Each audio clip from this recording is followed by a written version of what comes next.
Hi guys, it's me again, ang inyong Isayang Papanggeni. So for today's video, ang gagawin natin is i-share ko sa inyo yung mga common questions na na-receive ko when I received the Visa card ng GCash. Okay, so I recently posted a video sa TikTok ko, which is here, and I received few questions, a lot of questions actually, regarding sa Visa card, and I'd like to answer that here. Lahat ng kaya kong masagot. Okay?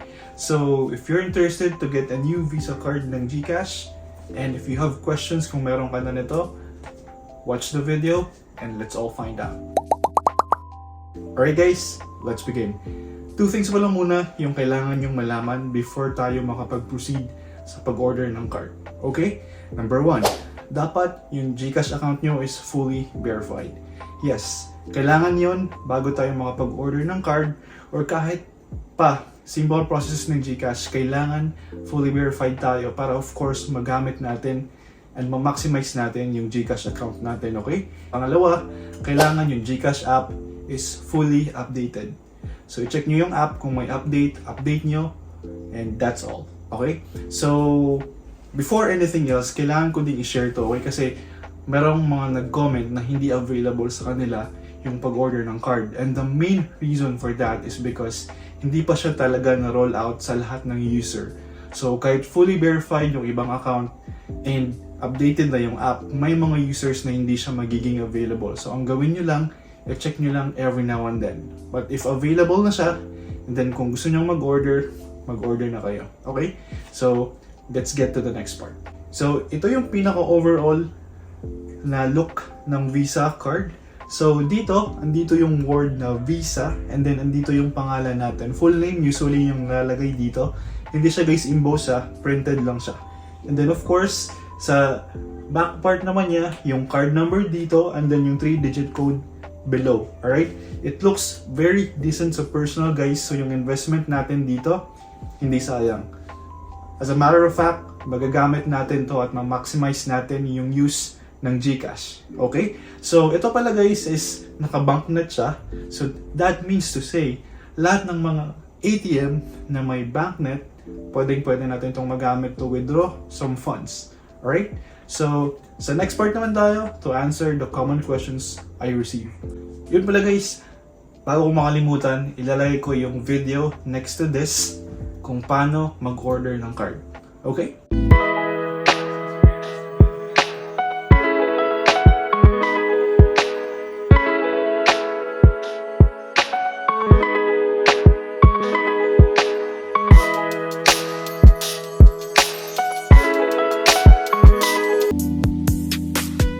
Meanwhile. Okay guys, sagutin na natin yung mga questions. Number 1, ilang months or year bago mag-expire yung card? Good question actually to. So guys, take note, I am only answering this one based sa card na na-receive ko.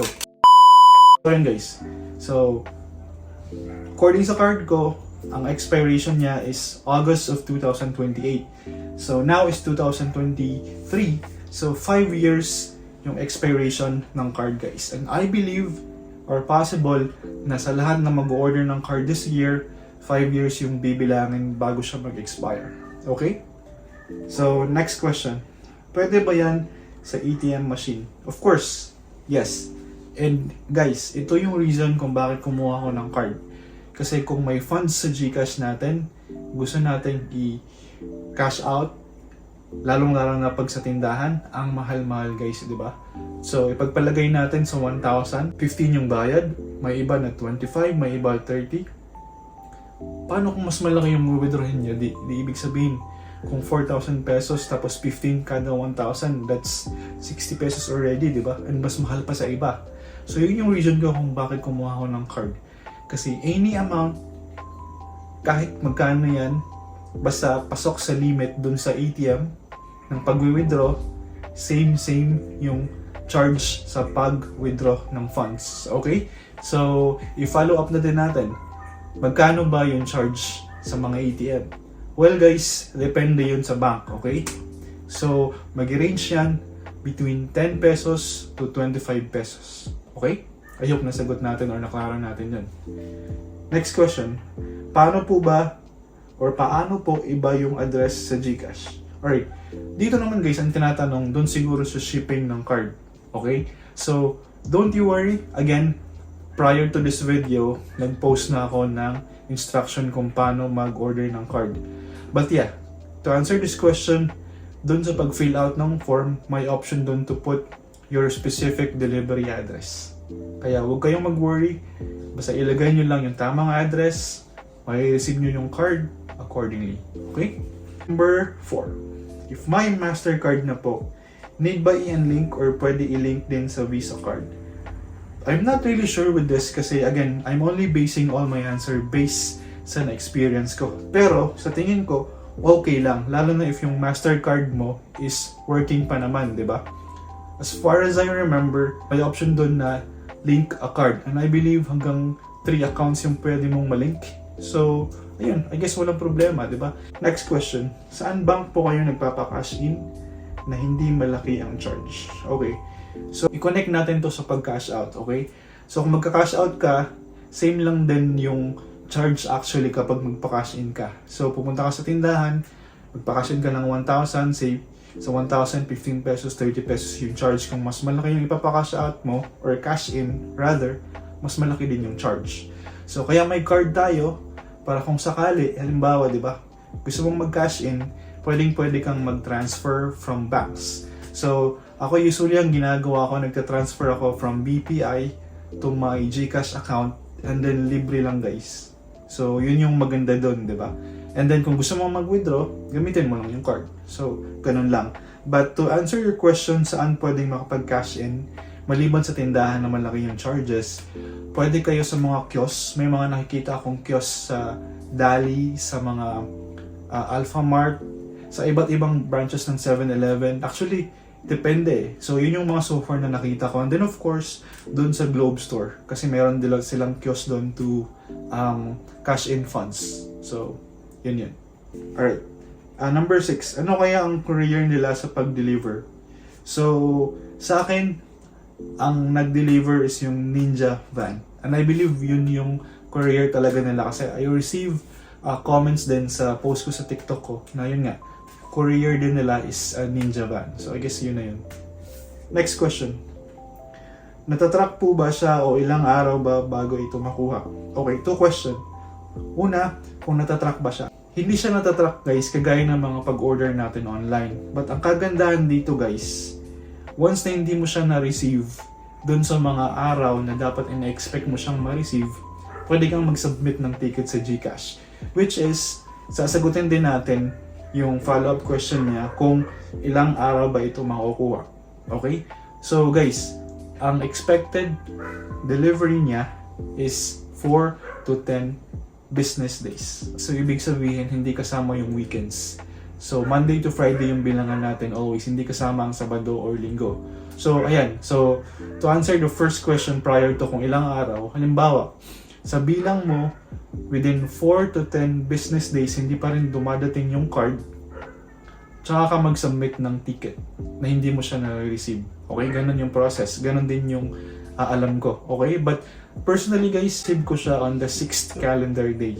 Okay? Next question naman tayo is, how does it work? Kung ano laman ng GCash app mo, yun din ba ang laman ng GCash card mo? Yes guys. Bali yung card mo is yung extension ng GCash app mo. So kung may 500 pesos ka sa GCash app, yung laman ng ATM mo or ng Visa card mo na GCash is 500 pesos din. The very reason din, well para sa akin din, kung bakit mas maganda may card ka, halimbawa pupunta ka sa mall, magbabayad ka, pero wala kang internet or what, hindi ka makapag-scan ng code. So instead magbayad ka through GCash, gamitin mo lang yung GCash card mo, Visa card, di ba? So i-insert sa terminal nila and that's it. Yun talaga yung pinaka-purpose ko din doon. Next question. Pwede ba yan pangbayad sa any supermarket dito sa Pilipinas? Yes guys. This is Visa card guys, and usually kapag Visa card, Mastercard, usually and almost lahat ng mga supermarket na may terminal tumatanggap ng Visa or Mastercard. Kasi kung tutusin, para lang din tong debit card, di ba? So, ayun lang. Next question. May disadvantage po ba yon? May hidden charge? Wala naman pong charge dito, okay? Wala naman siyang any charge at all. Of course, kung mag-withdraw ka, usual na charge kagaya ng debit card kung transaction, ang i-charge lang sa'yo is yung transaction mismo, di ba? Wala namang hidden charge so far. Ano pa ba yung mga hindi nyo pa or hindi ko pa natakil? So, ano pa ba? So again, ilang araw? 4 to 10 business days. Klaruhin natin yan, 4 to 10 business days. And guys, yun lang actually yung mga questions na na-receive natin regarding sa card. So, kung may mga follow-up questions kayo, let me know. Again, mag-comment lang po kayo para masagot natin kapag may oras ako. Okay? So, other thoughts about this card? Wala naman. So far, so good ang paggamit ko dito. And by the way guys, ayun, buti nalala ko. Yung pin pala nito guys, or yung pag-set ng pin is doon na rin mismo sa time na pag-activate mo dito, mag-a-ask na yun siya agad ng pin. And usually guys, yung pin is 6 digit. Sa app lang natin to i-activate, doon na din natin ilalagay yung pin. Okay? So yun, again, 6 digit yung pin nito guys. So, ayun lang guys about it. And that is all for today. Thank you guys for watching this video. And if you ever have other questions in mind, let me know. Mag-comment lang po kayo. Sasagutin natin yan, okay? And of course, don't forget to like this video. Again, mag-comment lang kayo. And of course, follow or subscribe to my channel. And once again, this is your Bisayang Batanggenyo. Ciao. It's caught in the crossfire.